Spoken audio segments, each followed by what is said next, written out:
Bonjour à tous, bienvenue sur la chaîne d'Actrices à Hollywood. Je m'appelle Fanny Pierre, je suis une actrice belge et aujourd'hui j'habite à Los Angeles. Bonjour à tous, je suis Fatou Jupiter Touré, actrice, productrice, scénariste sénégalaise et très heureuse d'être là. Alors aujourd'hui avec Fatou, on va vous parler du cinéma au Sénégal.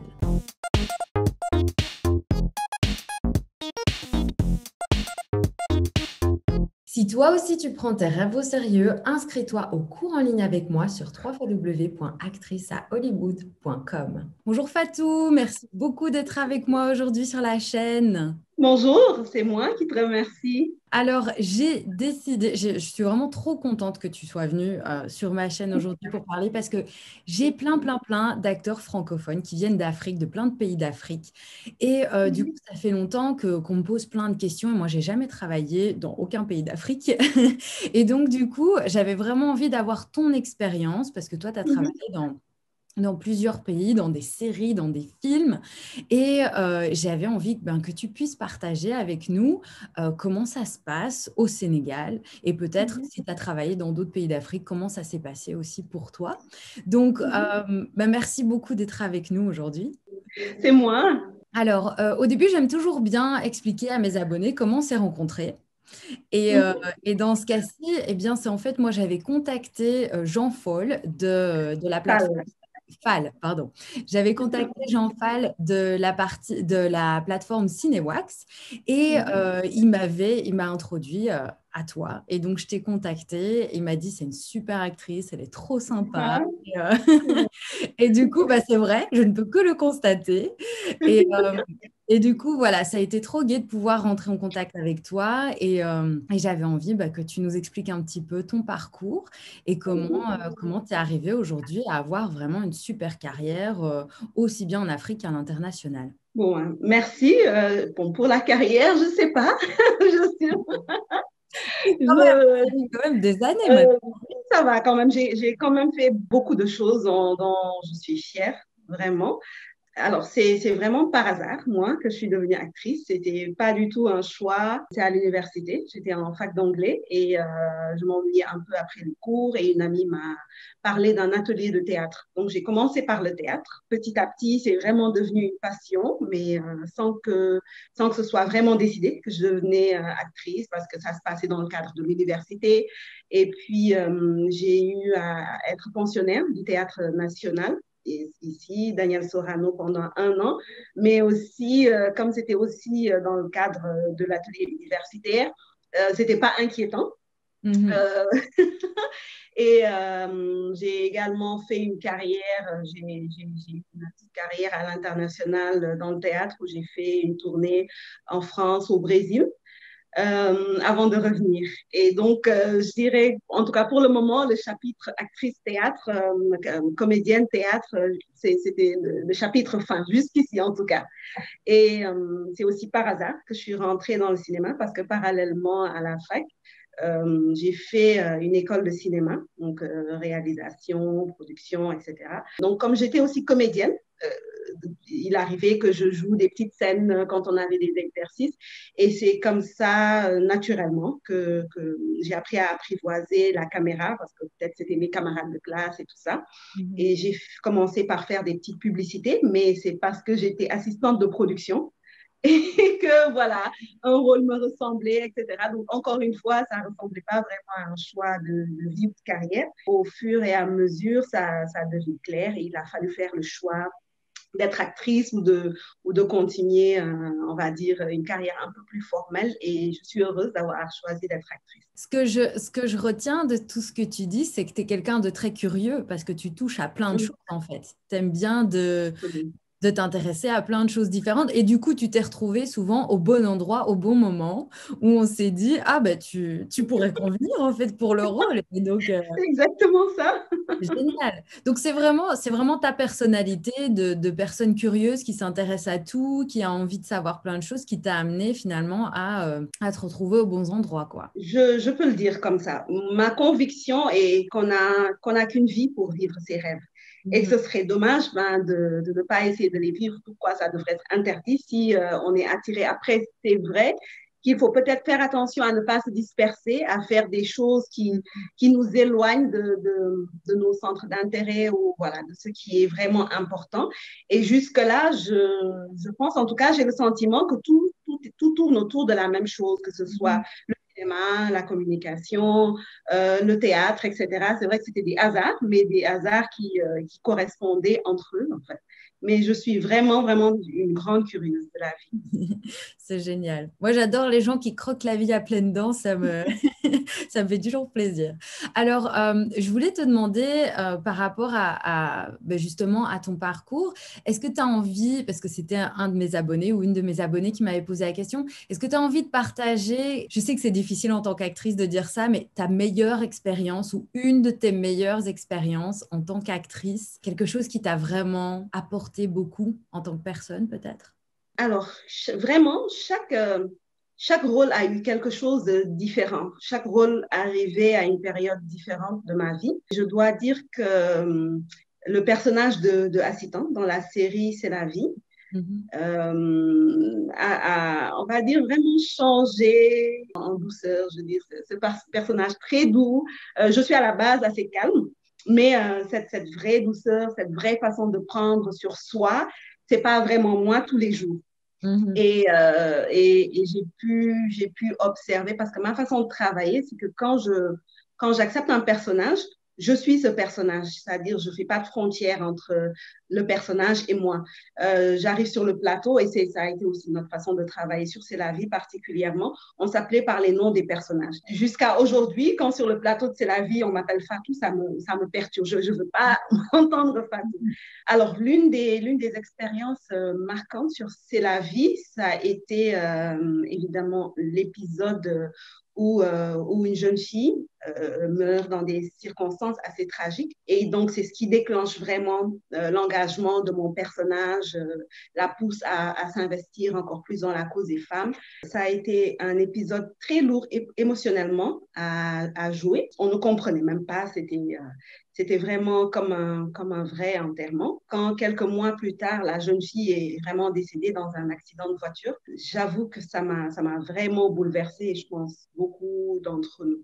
Oui, j'ai également aimé jouer dans la série Jigen, le personnage de Fatou Kewe, qui me ressemble un peu plus et qui me sortait, on va dire, un peu de mon confort dans lequel j'étais jusque-là avec Assitan. C'est un personnage positif.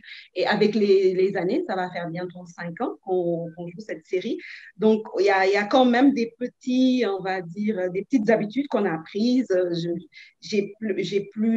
Je dirais pas que quand même, chaque fois que je joue, c'est étrange, mais j'ai un peu le trac. Je me demande comment est-ce que ça va pas être ennuyant, comment je vais faire pour sortir de nouvelles choses. Mais quoi qu'il arrive, je suis déjà Assitan, comme je le disais. Donc, voilà, sortir de ça pour jouer voilà, une sénégalaise urbaine avec un groupe de copines, ça, c'est vraiment beaucoup plus moi. C'était vraiment challenging. Oui, et il y a également voilà, un rôle c'est mon premier grand rôle au cinéma. Normalement, il devait sortir au FESPACO, où je joue une femme plus âgée que moi en vrai, avec une histoire un peu plus lourde. Ça a été aussi une belle expérience. J'ai eu beaucoup de belles expériences quand même. Oui, oui, j'entends, c'est vraiment, et que tu crées vraiment des relations profondes avec les gens avec qui tu travailles. Ça, c'est vraiment formidable. Et j'aime beaucoup ce que tu viens de dire juste avant, que tu es un peu stressée quand tu vas parfois sur les tournages, parce que j'ai beaucoup d'acteurs qui me disent, mais comment ça, enfin, je suis stressée pour mon casting et tout ça. Et j'aime bien entendre de la part de quelqu'un qui est déjà allé sur autant de tournages, de dire, bah, encore aujourd'hui, je suis encore un peu stressée quand je vais en tournage, parce que c'est vrai que... Carrément. Et qu'on a toujours ce petit, j'ai envie de dire, c'est en même temps du stress et de l'excitation. C'est un petit mélange des deux quand on va sur un nouveau tournage parce qu'on a envie de défendre ce personnage, on a envie de le faire le mieux possible. Alors justement, quelqu'un me posait la question pour toi. Comment est-ce que tu as fait pour te démarquer? Justement, parce que tu dis, je veux défendre ces personnages, etc. Donc, qu'est-ce que tu amènes à ces personnages? Comment est-ce que tu essayes de rendre ces personnages uniques? J'ai envie de dire en étant sincère, tout simplement. Ça veut peut-être pas dire beaucoup de choses, mais pour moi, techniquement même, ça veut tout dire. C'est-à-dire, quand j'arrive sur un tournage, notamment quand c'est pour un rôle, un nouveau rôle, euh, et même si c'est pas un nouveau rôle, je considère que il y a chaque fois quelque chose de nouveau à apporter. Il y a chaque fois quelque chose de surprenant qu'on est obligé d'apporter. Et c'est en essayant justement pas de jouer, mais d'être. Mhm. Par exemple, il y a eu, toujours en parlant de cet épisode de C'est la vie, où la jeune fille décédée, on jouait en cross-board, c'est-à-dire qu'on mélangeait des séquences qui se passaient dans le même lieu. Donc, on pouvait jouer une partie de l'épisode 1, une partie de l'épisode 6. Donc, j'ai joué le décès, quand je revenais chez moi, après le décès d'Aminata, alors que je n'avais même encore jamais rencontré Aminata. J'ai essayé d'imaginer cette jeune fille, d'imaginer l'histoire qu'on avait eue. J'avais déjà eu le scénario, heureusement. Donc, je me suis accrochée à des choses qui n'existaient pas et qui existaient aussi dans ma propre vie. Des événements qui ont pu me bouleverser, etc. Mais vraiment, en essayant d'être le plus vrai possible. L'une des manières, on va dire, les plus harmonieuses pour moi de jouer, c'est d'arriver sur un plateau et de me considérer comme un récipient vide. Et ce qu'il y aura dedans, ce sera moi et le réalisateur qui allons le construire ensemble. C'est vraiment comme ça. Et j'ai vraiment peur quand j'arrive et qu'on considère que, ah, mais toi, tu sais. Donc, on ne va pas trop te dire, et ça, c'est la chose horrible qui peut m'arriver parce que non, en fait. On ne Ouais. sait pas, un personnage, il se crée, il naît pendant qu'on est en train de travailler. Donc si on veut résumer un petit peu ce que tu viens de dire, tu te démarques en étant le plus sincèrement toi. C'est ça? En étant le... Moi ou le personnage. Oui. Bon, je vais dire, je considère que le personnage, c'est moi, au moment où Oui. j'accepte. Oui. Donc voilà, si Larry, c'est un assassin, ben, je serai cet assassin avec cette histoire qui n'est pas forcément juste, voilà, aujourd'hui, je me lève, je tue quelqu'un, il y a forcément quelque chose derrière. Et voilà, quoi. J'essaie vraiment de coller au mieux, d'être sincère. C'est super, j'aime beaucoup ce que tu dis. Ça me touche beaucoup. Quelle place il a le cinéma dans le Sénégal aujourd'hui? Est-ce que c'est facile de faire du cinéma au Sénégal? Est-ce qu'il y a des soutiens? Est-ce que financiers de l'État? Comment est-ce que ça se passe? Alors, je pense qu'en ce moment, on vit une période assez intéressante Mhm. parce qu'on constate tous ensemble que les séries, surtout, ont fait beaucoup bouger les choses, ont fait beaucoup parler de notre pays. Donc, ce qui a mené il y a quelques années à ce que l'État mette en place un fonds qui s'appelle le FOPICA, qui est dirigé par la direction de la cinématographie, donc qui a pu venir en aide à plusieurs projets, que ce soit directement pour des productions ou des projets qui ont à voir avec le cinéma. Donc ça, c'est d'un. Mais je pense que la difficulté du cinéma, ben, elle est comme partout ailleurs. Il faut créer des fonds, il faut trouver un schéma économique. Donc, quels que soient les fonds dont on dispose, qui sont mis à disposition, il faut créer parce qu'on n'a jamais tout un budget. Le Ouais. budget, il n'est jamais là. Donc, c'est déjà bien de savoir qu'il y a un soutien. Mais c'est une industrie naissante ici, ce Mhm. qui n'était pas vraiment le cas. Il y avait vraiment le beau cinéma, des festivals, etc. Mais maintenant, on constate avec les séries qu'il y a des gens quand même qui en font vraiment leur métier. Il y a 5 ans en arrière, ce n'était pas le cas, mais ça fait 2, 3 années que c'est quelque chose d'accepté, d'honorable, de dire je suis acteur, je suis actrice, technicien également. C'est vraiment devenu un métier, voilà, mise en valeur, etc. Et on est en train d'écrire l'histoire. Moi, c'est la lecture que j'en fais. Donc, c'est vraiment très, très intéressant d'observer.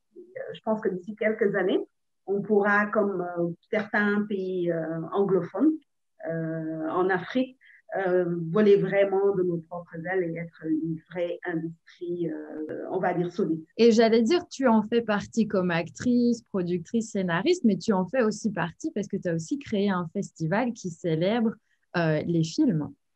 Exactement. les Mhm. films et les personnes qui font les films, les Ouais, acteurs, les techniciens. C'était important pour moi. Après, je dirais, j'ai peut-être eu l'idée, mais c'était une volonté qui était là depuis plusieurs années, parce qu'aussi étrange que ce soit, nous n'avons jamais eu de cérémonie de récompense du cinéma sous cette forme-là, mhm. alors que le Sénégal est un pays qui a beaucoup remporté des prix à l'étranger. Je crois que c'était important, surtout maintenant qu'on fait ces productions qui nous ressemblent réellement, qui parlent de notre quotidien, qu'on puisse nous-mêmes nous célébrer, qu'on puisse nous-mêmes se juger, se récompenser. C'est génial. Et oui, et célébrer vous-même votre art, quoi, chez vous, ça c'est génial parce que c'est vrai que Exactement. ouais, je ressens un peu la même chose parce que en Belgique, c'est aussi un petit pays. Il n'y a pas beaucoup, J'ai beaucoup aimé, j'ai connu.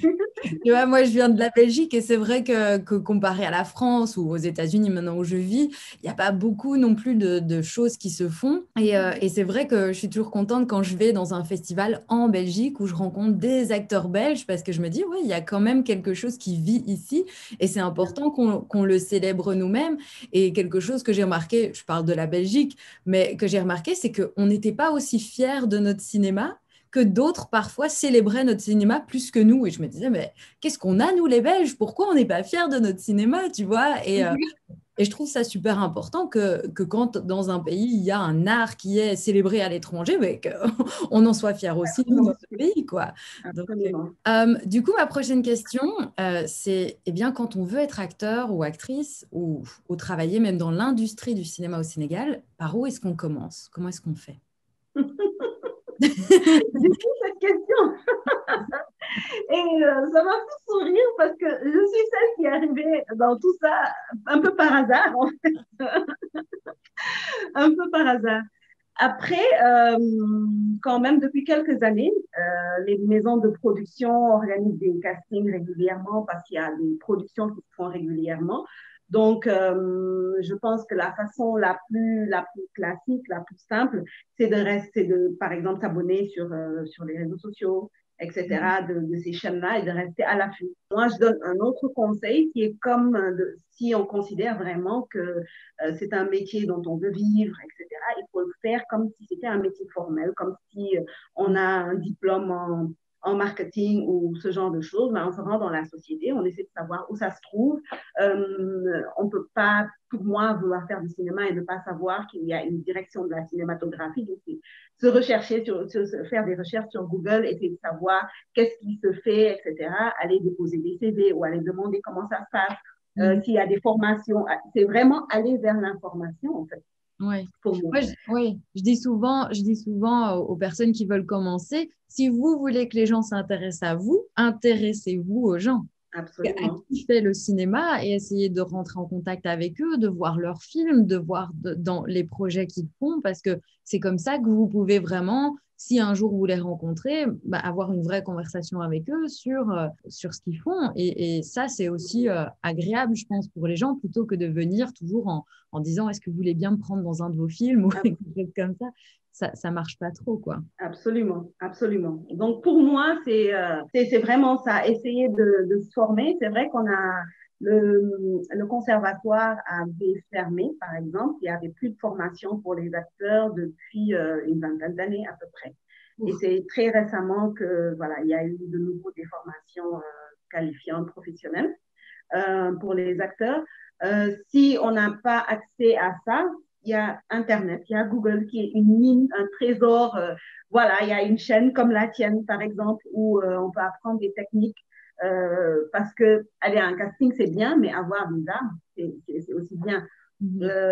On choisit une personne parmi d'autres parce qu'elle apporte quelque chose de différent. Et il faut comprendre ce que, ce que, ce que être différent, ou en tout cas être particulier, peut signifier dans cet art-là. Pour moi, oui, la chance, elle joue pour beaucoup.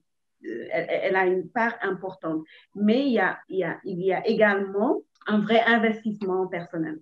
quand on veut faire quelque chose. Pour moi, il faut vraiment être l'acteur de sa propre vie, l'acteur de sa propre carrière, plutôt que d'attendre, parce que sinon, ben, le cinéma aussi peut être fait dans certaines conditions, peut être fait d'une longue attente, c'est-à-dire, je rêve de jouer tel personnage, donc j'attends que quelqu'un me propose.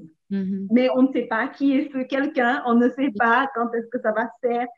Peut-être que quand ça va se faire, on sera peut-être âgé ou on correspondra plus. Donc, il faut vraiment être acteur de sa propre histoire. Oui, et comme tu disais en plus tout à l'heure, comme cette industrie, elle est un peu naissante, que ça fait 5 ans, ben, toutes les personnes qui, j'imagine, hein, qui sont maintenant dans cette industrie. Un peu plus, hein, mais moi, en tout cas, le nombre de production, oui. Voilà, les emplois qui sont générés, etc.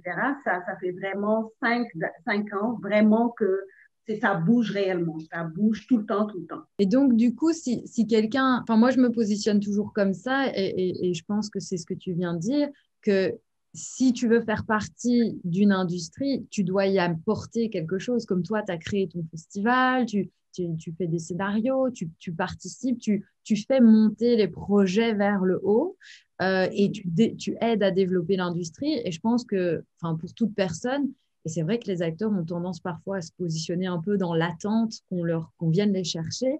Et moi, je dis toujours à... Pardon? Je dis c'est dangereux, en fait. Oui, parce que sinon, on peut attendre toute sa vie. Absolument. Et c'est vrai que moi, je dis toujours aux acteurs, mais qu'est-ce que vous pouvez apporter? En plus, aujourd'hui, tu l'as dit tout à l'heure, avec les réseaux sociaux, il y a moyen de trouver de l'information et en plus de pouvoir soi-même se mettre en scène. Tu donnes l'opportunité aux gens de te voir et de pouvoir te découvrir et venir te chercher éventuellement pour un projet en leur montrant que tu as quelque chose à apporter, que tu as de l'énergie, que tu as l'envie. Et ça, c'est attirant, je trouve. Les gens qu'on voit qui ont envie de se bouger, c'est hyper attirant. Et je voulais te demander, parce que tu as parlé du conservatoire, il a un nom particulier, ce conservatoire? C'est l'École nationale des arts. Et c'est à partir de 18 ans ou est-ce qu'on peut commencer avant? C'est en tout cas, avant, c'était après le bac. Ah, C'était oui. après le bac. Donc voilà, c'est comme un conservatoire normal, après le bac, 4 ans d'études. Okay. Donc c'était vraiment une école avec le niveau, en fait. Et je voulais te demander aussi, est-ce qu'il y a un système d'agents, de sites de casting, est-ce qu'il y a une structure comme ça où les acteurs peuvent peut-être aller chercher des castings ou avoir des contacts avec les directeurs de casting ou avec les gens qui montent des projets? Parce que je sais qu'en Belgique, il y a 2-3 sites, mais qui ne sont pas trop régularisés par le milieu. En France, c'est aussi un problème où les gens doivent trouver des castings sur des groupes Facebook, des choses comme ça. Or, ici, aux États-Unis, c'est hyper régularisé. Il y a des sites spécifiques, il y a toute une hiérarchie. Alors, comment ça se passe au Sénégal? Je pense que c'est un peu comme en Belgique, hein. J'ai vu des groupes Facebook, il y a des groupes Facebook où on fait passer les castings. Il y a, comme je te dis, les boîtes de prod qui lancent les castings sur les réseaux sociaux. Ah oui. Oui, mais des vrais agents, je n'en connais pas. J'en cherche toujours. Personnellement, c'est des proches, des amis, parce que il me semble que c'est important quand on est artiste de garder cette relation purement artistique avec la boîte de production. Et donc, de laisser une autre personne négocier tout ce qui concerne les cachets, les contrats, etc. C'est totalement normal pour la musique. Ici, ça commence à peine à faire son chemin. Au tout début, ceux qui le faisaient étaient vus comme des gens compliqués, procéduriers, etc. Pour moi, je pense que ça permet de garder des relations personnelles qui sont aussi très importantes. Et donc, voilà, comme je te disais, moi, c'est des proches à qui je fais jouer le rôle d'agent parce qu'il n'en existe pas vraiment, des proches, des amis qui s'y connaissent un peu, peut-être en droit ou ce genre de choses. Vu que notre juridiction, la juridiction du cinéma, en tout cas tout ce qui est droit d'auteur, droit voisin, c'est assez récent et tout ça. Ce n'est pas encore très organisé, en tout cas à ma connaissance. D'accord, donc toi tu recommanderais plutôt aux jeunes acteurs qui ont envie de trouver des castings de peut-être suivre les boîtes de production sur les réseaux sociaux parce qu'ils postent fois leurs annonces ou bien des groupes Facebook, des choses comme ça. C'est vraiment... Oui, mais de faire attention aussi, de faire attention parce que les réseaux, c'est fait de beaucoup de choses. J'ai pu voir des annonces qui m'ont juste fait ahurir. J'ai même vu des gens qui demandaient à être payés pour faire passer des castings ou je sais pas, pour faire partie d'une base de données. Donc, il faut vraiment se rapprocher. C'est pour ça, encore une fois, qu'il y a des institutions comme au moins la direction de la cinématographie ou le ministère de la Culture. En tout cas, il faut savoir qui sont nos autorités et se retourner vers eux. Il y a forcément quelqu'un qui peut donner des renseignements parce qu'on ne peut pas entrer dans un métier comme ça à la retraite juste parce qu'on a envie, c'est légitime, d'être vu, d'être connu, mais il faut aussi prendre le soin de se protéger parce que les images, ça fait sensible. On peut s'engager dans quelque chose qu'on ne maîtrise pas forcément à l'avance et puis se rendre compte que on n'a peut-être pas envie d'être associé à ce genre de projet.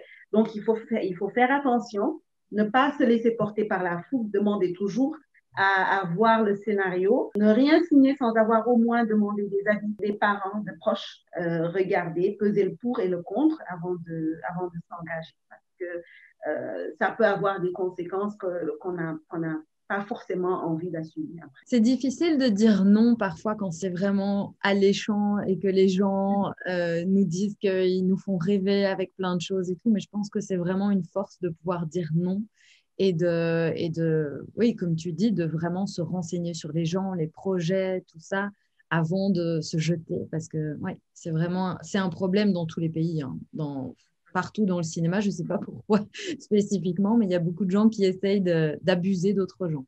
C'est un petit peu... Je crois que c'est le rêve qu'il y a autour qui fait que forcément ça accroche en fait. Forcément, ça ressemble, je disais à une amie, avant qu'elle vienne une fois sur un tournage, je lui dis, mais tu sais, nous, on ne s'amuse pas vraiment, nous les acteurs, c'est après que c'est amusant pour vous qui regardez, mais pour nous, c'est vraiment une journée de travail, c'est une journée de travail en fait, où on est très concentré. Elle est venue après 3 heures de couper, recommencer, action, elle n'en pouvait plus. Elle dit, mais jamais de la vie, quoi. Et ça m'a fait plaisir parce que depuis, elle regarde avec un œil, je dirais pas moins critique, mais plus tolérant. En tout cas, elle a compris tout ce qu'il y avait derrière. Donc, le rêve, c'est vraiment après, quoi. Quand les heures, les jours de tournage sont passés et que le monteur, sur son ordinateur, prend juste des petites séquences. Donc, derrière 3 petites minutes de film, il y a parfois des jours de travail. En fait. C'est vrai, j'aime bien que tu le notes parce que c'est vrai que parfois on peut se laisser un peu leurrer par ce qu'on voit, les tapis rouges, les interviews super glamour des gens et tout, et on ne voit pas tout le travail qu'il y a derrière. Mais c'est vrai. Alors, une question aussi qu'on m'a beaucoup posée pour toi, c'est en tant que femme noire dans le cinéma, comment ça se passe pour toi? Est-ce que parfois, t'as eu des mauvaises expériences à cause de ta couleur de peau? Est-ce qu'on t'a demandé de couper tes cheveux ou des choses comme ça qui ont été pas agréables pour toi à vivre ou au contraire des choses où vraiment ça t'a porté, t'as trouvé voilà, de la magie là-dedans. Je ne sais pas comment le tourner, mais voilà. Comment est-ce que ça se passe pour toi à ce niveau-là? Alors, après, jusque-là, je n'ai tourné qu'en Afrique, donc je crois que ça aurait été compliqué que j'ai des soucis à cause de la couleur de ma peau, parce que voilà, je suis dans mon milieu naturel. Mais je dois avouer que j'ai vraiment eu de bonnes expériences jusque-là. Après, peut-être parce que je prends quand même le temps de bien étudier un projet avant de me lancer. Je regarde vraiment, est-ce que ça me correspond? Je regarde, est-ce que ça correspond à ce que j'ai envie d'envoyer comme message. Donc, je me lance pas à corps perdu comme ça dans un projet. Ça, c'est d'un. Donc, ce qui fait que le scénario, je le lis à l'avance, donc je sais où je vais. Donc, de ce point de vue, les surprises sont pas très, ça arrive presque pas en fait. Donc, il y a ça. Est-ce qu'on m'a demandé de me couper les cheveux? Non. Non, mais pour moi, tant qu'un personnage me convient, ou en tout cas tant que je comprends, tant que je l'accepte, s'il faut, je ne sais pas, par exemple sur C'est la vie, je me positionnais pas du tout comme quelqu'un avec des cheveux crépus. C'est arrivé comme ça, j'avais des cheveux coupés à ce moment-là, mais j'avais même aucune conscience qu'il y avait ce mouvement nappy, c'était vraiment au-dessus de moi. Et c'est quand j'ai fait l'interview que voilà, Marguerite Aboué a fait bien avec son actrice, assistant, etc. Donc ça, c'est arrivé. Et c'était pas forcément un choix. Donc, c'est pas ma coiffure naturelle. Et c'était pendant quelques mois assez compliqué pour moi. Bon, heureusement que je suis passée par là parce que ça m'a appris à vraiment aimer mes cheveux, à avoir un autre chemin avec eux, par exemple. Ben, sinon, moi, je suis curieuse de voir. J'aime bien aussi changer de peau. Je crois que comme tous les acteurs, changer de peau, changer de personnage, changer de look, ça, c'est quelque chose que j'aime beaucoup. Donc, voilà, je suis assez curieuse. Donc, j'aime bien les nouvelles expériences. Tant que ça correspond à qui j'aspire à être. Il y a eu juste peut-être une, deux fois où le scénario initial s'éloignait de ce qui était, de ce qu'on jouait, etc. Et moi, je suis quelqu'un qui croit beaucoup au dialogue, à la discussion. Et voilà, en ayant des discussions franches, on a pu trouver un terrain d'entente. J'aime Voilà. beaucoup que tu dises ça aussi, parce que je pense il y a beaucoup d'acteurs qui se mettent parfois dans la position, enfin, on me demande souvent, hein, oui, mais s'il y a quelque chose dans le scénario que j'aime pas ou que je veux pas faire, comment ça... Et c'est vrai que je dis souvent, bah, vous en parlez, vous posez la question, vous demandez, parce que c'est pas une relation à sens unique. Quand on est engagé par une production, c'est pas une relation à sens unique. On peut, nous aussi, en tant qu'acteur, dire, OK, j'ai une suggestion, ou est-ce qu'on peut changer ça comme ça, ou est-ce que ça vous parle? Et j'aime beaucoup que tu dises ça, parce que souvent, moi, je dis plein de choses sur ma chaîne YouTube, mais j'aime bien quand d'autres personnes viennent et disent aussi, oui, je pense pareil, parce que je pense que ça a un impact bah, pour les abonnés, pour les gens qui regardent les vidéos, de voir qu'on est plusieurs à dire non, non, en tant qu'acteur, il faut aussi parler et dire ce qu'on veut, etc. Donc, Mais c'est important, c'est notre corps en fait. Ça, je veux dire, ça fait partie des droits humains en fait. exactement, oui. Donc je ne vois même pas pourquoi il devrait y avoir un problème. Après, il y a une autre, j'entends parfois des gens qui, pour eux, quand on est acteur, ben, c'est que on doit être prêt à tout, mais pour moi, non, je dis non, quoi, en Oui, fait. non, non. Ça peut se discuter. Quoique, c'est clair qu'on n'est pas les auteurs du film. On n'a pas à intervenir dans l'histoire ou je ne sais pas quoi, mais vraiment, donner son avis, donner son ressenti en tant qu'interprète, c'est normal. Ouais. C'est normal. Et voilà, il faut, je pense que c'est des conversations qu'il est toujours utile de mener. Bah, je suis vraiment contente que tu dises ça. Merci de l'avoir dit. Merci, je suis contente aussi. Alors, une autre question qu'on me pose beaucoup, évidemment, il y a plein d'acteurs qui viennent d'Afrique qui me disent, moi, je voudrais avoir une carrière à l'étranger, aux États-Unis ou en Europe. Alors, toi, c'est quoi ton avis là-dessus? Moi, je suis contente de faire carrière en Afrique, Mhm. sincèrement. Parce que déjà, pour moi, c'est important, là d'où on vient, après, les chemins de vie sont différents. On peut, pour X, Y raison, être à l'étranger, etc. Mais je pense que ça donne encore plus de légitimité quand on est connu là d'où on vient, quand on a fait des choses. On ne vient pas comme un inconnu ou un chiffre N sur une longue liste parce que toutes sortes de profils, que ce soit des Asiatiques, des Africains, des gens différents, il en existe dans tous les pays où on va. Donc, on sera juste un Africain de plus ou voilà.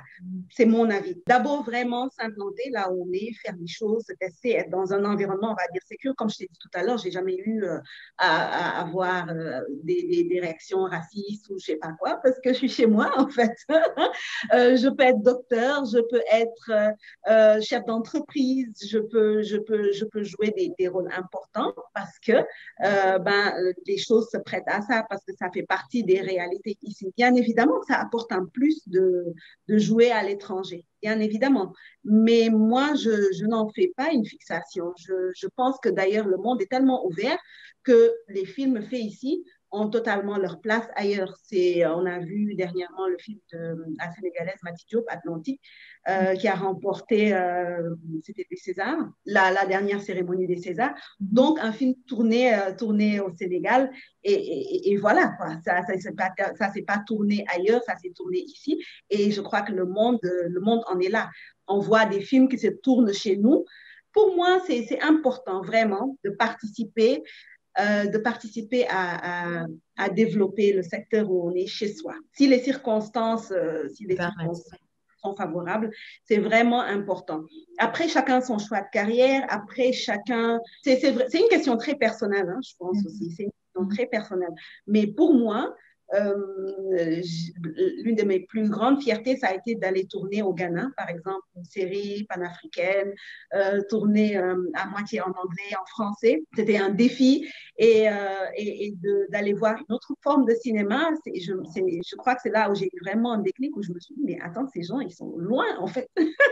Ils sont loin, mais juste le dressing, juste le dressing, c'était autre chose.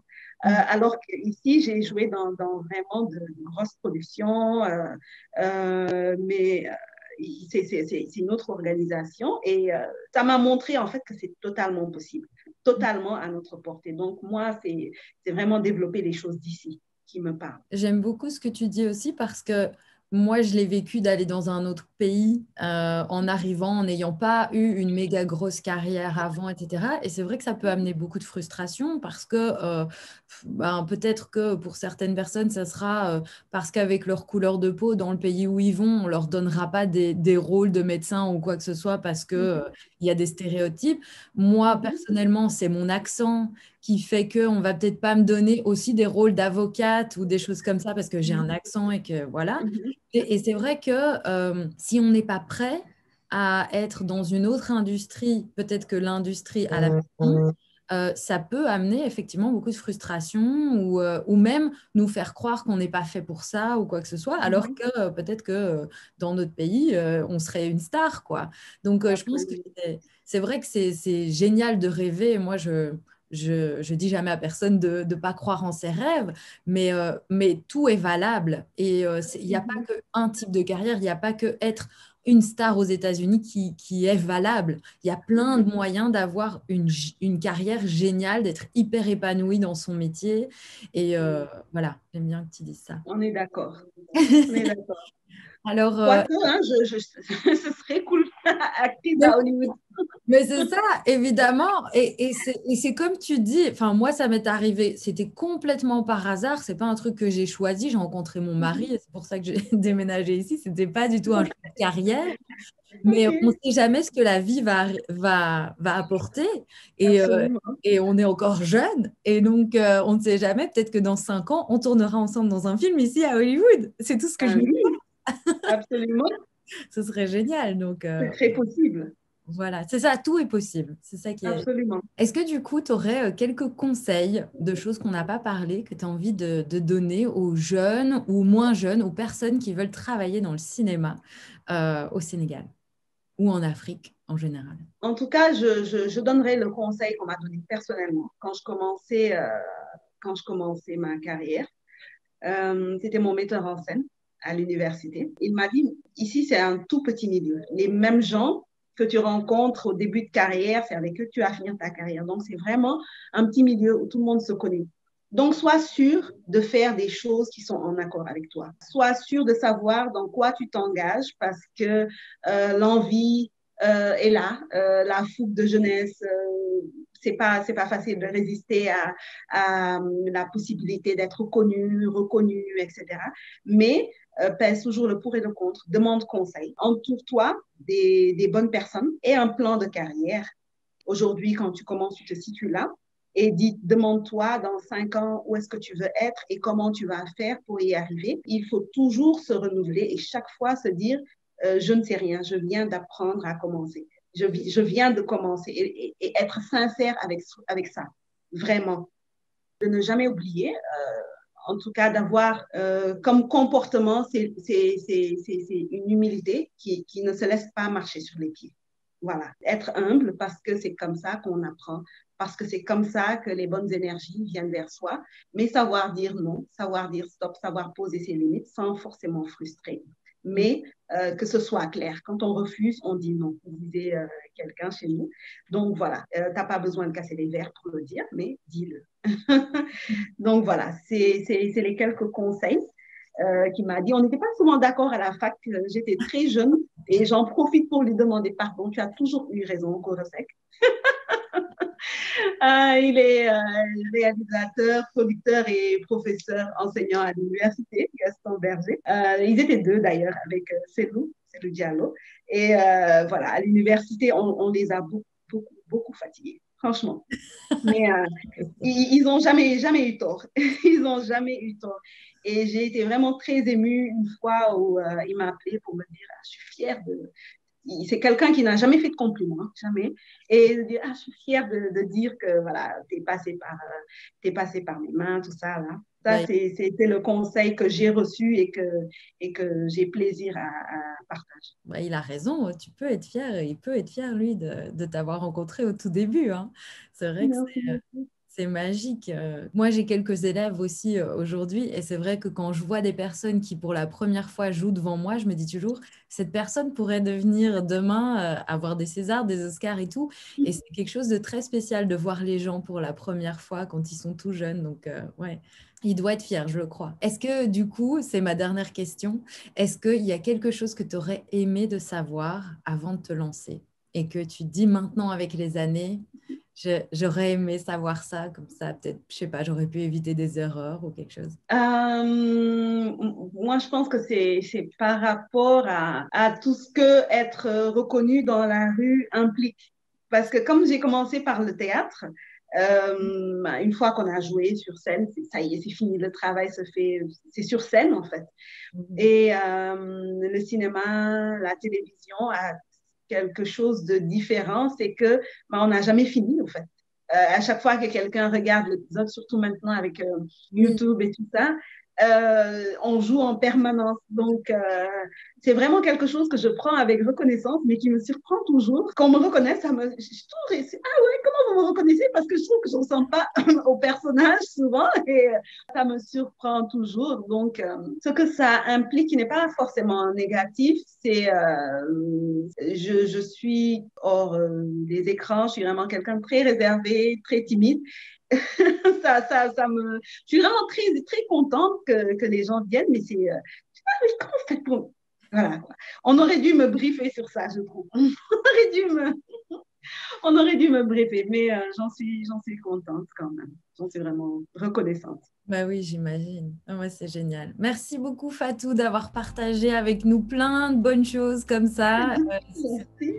C'est vraiment un plaisir pour moi de pouvoir te rencontrer parce que c'est vrai que j'ai découvert beaucoup de choses de ta carrière que je connaissais pas avant et beaucoup de belles choses et ça m'a permis de découvrir aussi le cinéma au Sénégal que je connaissais beaucoup moins bien. Donc, merci mille fois d'avoir accepté, d'avoir pris le temps de partager tout ça. Je suis sûre qu'il y a plein d'abonnés qui vont être tellement heureux de pouvoir entendre tous les bons conseils.